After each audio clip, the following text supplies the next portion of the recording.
સહયોગી યોમિક પ્રજાપતિ આપણી સાથે જોડાઈ રહ્યા છે. યોમિક, ગુડ આફ્ટરનૂન. સતત 2 દિવસથી રિવર્સલના બેઝિકલી સંકેતો, રિવાઇવલનો બેઝિકલી સંકેત જે છે તે અહીંયાથી બતાવવાની કોશિશ નિફ્ટી અને બેંક નિફ્ટીએ કરી છે. એસ્પેશિયલી આજે બેંક નિફ્ટીએ ખૂબ જ સરસ આઉટ પરફોર્મન્સ બતાવ્યું. જી બિલકુલ, યસ, ગુડ આફ્ટરનૂન. તમે જુઓ તો આપણે જે સવારે એક બહુ સટીક કહેવાય ને કે આપણે એક લેવલ વાત કરી હતી અને છેલ્લા કેટલાય ટાઈમથી એ વાત કરી રહ્યા હતા ને કે જે ફાઇનલી આજે થયું તો ત્યાંથી રિવર્સલ પણ આવ્યું છે. ચાર્ટ ઉપર જ સમજીએ તો પહેલાં નિફ્ટીનો ડેઇલી ચાર્ટ લઈને આવો.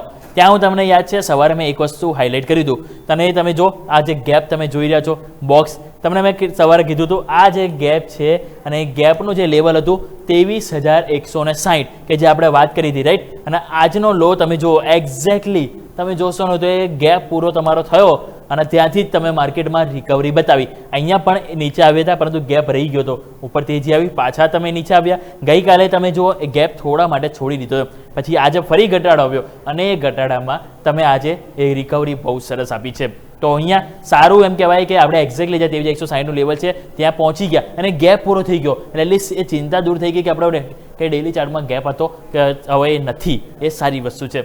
હવે 23,160 એ લેવલ છે તો ગેપ ત્યાંથી આપણે ઉપર પણ આવી ગયા. હવે શું એ મેઇન પ્રશ્ન છે, રાઈટ. તો 23,160 હવે જ્યાં સુધી ના તૂટે ને ત્યાં સુધી ફ્રેશ મંદી નહીં કરી. કારણ કે સવારે આપણે વાત કરીએ કે 23,300 તૂટશે તો પહેલાં 23,229 આવશે કે જે આપણે ગઈકાલનો લો તોડશે અને એ પણ વાત કરીએ એ તૂટશે તો 160 તૂટશે. તો હવે આપણે એ જ કહેવા માંગીશ કે હવે જ્યાં સુધી 23,160 ના તૂટે ત્યાં સુધી નવું ફ્રેશ મંદી નહીં કરીએ, પરંતુ નવી તેજી બી તો નહીં કરીએ. કારણ કે તેજી માટે શું બનવું જરૂરી છે?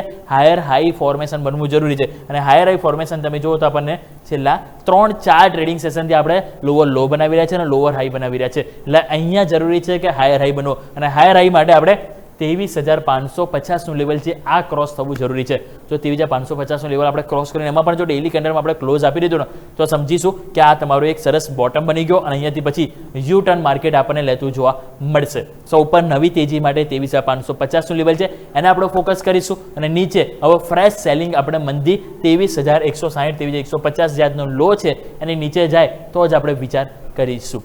ક્લિયર? ત્યાં સુધી આપણે રેન્જ બાઉન્ડ રહીશું, રેન્જમાં રહીશું. આપણે એ પ્રમાણે આપણે જેમ સ્વિંગ આવે એ પ્રમાણે આપણે અહીંયાથી મોમેન્ટમ જોવા મળશે.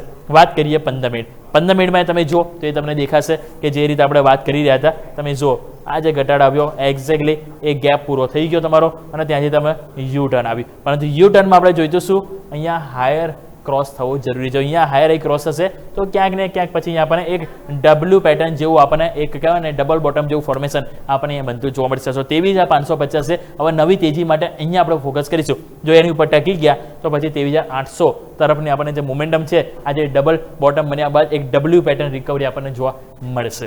વાત કરીએ ઓપન ઇન્ટરેસ્ટ. ઓપન ઇન્ટરેસ્ટમાં તમે જો આજે જે ન્યૂનતમ સાથે રિકવરી આવે એમાં ખાસ કરીને 23,300 ત્યાં તમે જો પુટ રાઇટર્સ બહુ સરસ મજબૂતી બતાવી છે.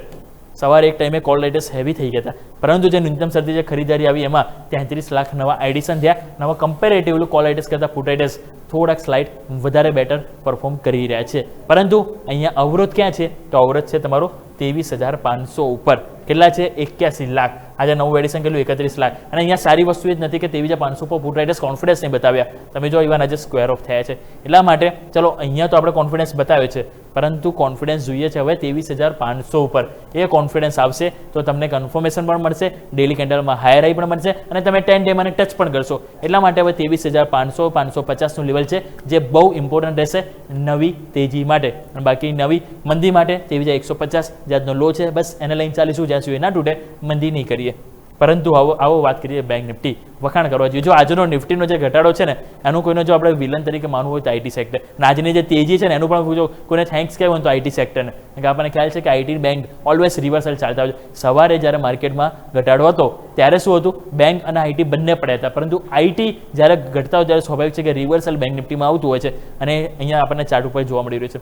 અને અહીંયા સારી વસ્તુ શું છે ખબર? કમ્પેરેટિવલી નિફ્ટીમાં કરતાં બેંક નિફ્ટીમાં અહીંયા તમે હાયર હાઈ બનાવી રહ્યા છે. એ બહુ સારી વસ્તુ છે કારણ કે અહીંયા તમે છેલ્લા 5 ટ્રેડિંગ સેશનથી લોઅર લો અને લોઅર હાઈ બનાવી રહ્યા હતા પરંતુ આજે અહીંયા લોઅર લો પણ બન્યા અને લોઅર હાઈ પણ બન્યા છે. એટલે જો આજે હાઈ ઉપર અહીંયા ક્લોઝિંગ થશે તો બહુ સરસ ક્લોઝિંગ થશે. અને અહીંયા જેને આ વસ્તુની ચિંતા નથી જે ગેપની જે નિફ્ટીમાં હતું, કારણ કે અહીંયા જે સીઝ ફાયર વાળો જે ગેપ હતો ને એ ઓલરેડી આપણે અહીંયા જ કમ્પ્લીટ કરી દીધો હતો. એક્ઝેક્ટલી તમે જો આ ગેપ હતો આપણે અહીંયા કમ્પ્લીટ કરી દીધો. એટલે અહીંયા એટલા કોઈ ચિંતા નથી કે ગેપ પૂરો કરવા જશે, રાઈટ. અહીંયા આપણે શું વાત કરી હતી સવારે?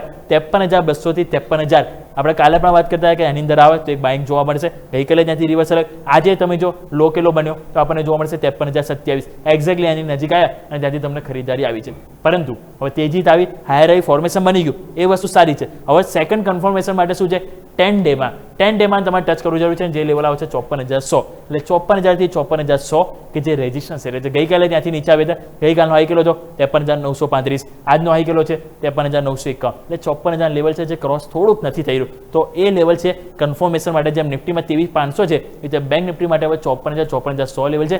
અગર જો બંનેમાં આ બંને લેવલની ઉપર તમે ક્લોઝિંગ આપો છો કે ચાલુ માર્કેટમાં કલાક જેવું ટકો છો તો મોમેન્ટમ પછી ફરીથી આપણને તેજીનું આપણને જોવા મળશે. અને તેજી પછી આપણને ઉપરની તરફ કહેવાય ને કે ડાયરેક્ટ 54,855 લેવલ પણ બેંક નિફ્ટીમાં આપણને જોવા મળી શકે છે. ક્લિયર? તો આપણે આ જ લેવલ છે 53,200 53,000 સ્ટ્રોંગ સપોર્ટ તરીકે હજુ પણ લઈને ચાલીશું, જ્યાં સુધી આ લેવલ ના તૂટે, ફ્રેશ મંદી નહીં કરે અને નવી તેજી માટે આ લેવલ છે એની ઉપર જવું જરૂરી છે. વાત કરીએ 15 મિનિટ. 15 મિનિટમાં એક વસ્તુ શું સારી ખબર, જે ડબલ્યુ પેટર્નની આપણે જે વાત કરીએ હતા ને એના ઓલમોસ્ટ તમે જો હરોળમાં આપણે આવી ગયા છે. એક્ઝેક્ટલી તમે જો જે રિજેક્શન એરિયા હતો 2 તારીખ આપણે તમે જો જે ક્લોઝિંગ હતું અને તમે જો અહીંયા પણ આજે એક્ઝેક્ટલી ત્યાં આવી ગયા છો. બસ હવે આ લેવલ જો ક્રોસ થશે તમારું 54,000 વાળું લેવલ, તો અહીંયા તો પરફેક્ટ તમે જુઓ ને તો આપણને ડબલ્યુ પેટર્ન આપણને બધી જોવા મળી રહી છે. અને એ જે લેવલ જે તમારું જે આવી રહ્યા છે એ છે નીચેની તરફ 53,200 53,000. સો અહીંયા જો હવે તમારું આ લેવલ 54,000 ઉપર તમે ટકી જશો ને તો એ મોમેન્ટમ ડાયરેક્ટ આપણને ઉપરની તરફ 55,200 સુધીના લેવલ આપણને બેંક નિફ્ટીમાં જોવા મળી શકે છે. ઓપન ઇન્ટરેસ્ટ જાણી લઈએ, ઓપન ઇન્ટરેસ્ટના શું હાલચાલ છે. ઓપન ઇન્ટરેસ્ટમાં તમે જોશો તો ત્યાં તમને 55,000 હવે ડાયરેક્ટ છે જે કોલ રાઇટ છે અને નીચે હવે 54,000 તમે જો કે જે આપણને નિયર ટર્મ જે કહેવાય ને કે જે અવરો છે એ 54,000 ઉપર છે. ઓપન ઇન્ટરેસ્ટ સ્ક્રીન ઉપર લઈને આવો તો ઓપન ઇન્ટરેસ્ટમાં તમે જોશો તો 53,500 કે જે આજે સરસ ફૂટ રાઇટર્સ પણ આવ્યા છે. તમે જો કમ્પેરેટિવલી અહીંયા કોન્ફિડન્સ આવ્યો છે 85,000 કોલ રાઇટર્સો સામે 95,000 ફૂટ રાઇટર્સ આવે છે અને હવે અહીંયા ટોટલ 6 લાખ થઈ ગયા છે. એટલે કે અહીંયા કોન્ફિડન્સ સારો બિલ્ડઅપ થયો છે. બાકી 53,000 ઉપર તમે જો આજે કોલ રાઇટર્સે પોતાની પોઝિશન સ્ક્વેર ઓફ કરી છે, અહીંયા કોન્ફિડન્સ આવ્યો છે અને એ જ કારણથી 2 દિવસથી તમે અહીંયા સપોર્ટ લઈ રહ્યા છો 53,000 ઉપર.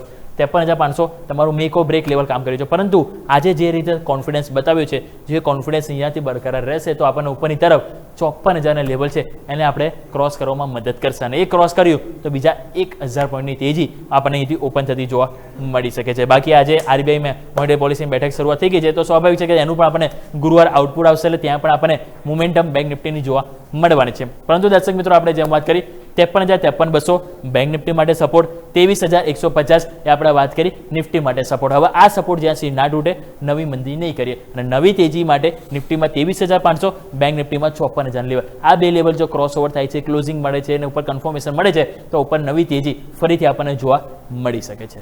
યસ, તો આ તમામ સંકેતો છે કે જેને ધ્યાન પર રાખીશું. આભાર યોમિક આપનો અમારા સાથે જોડાવા.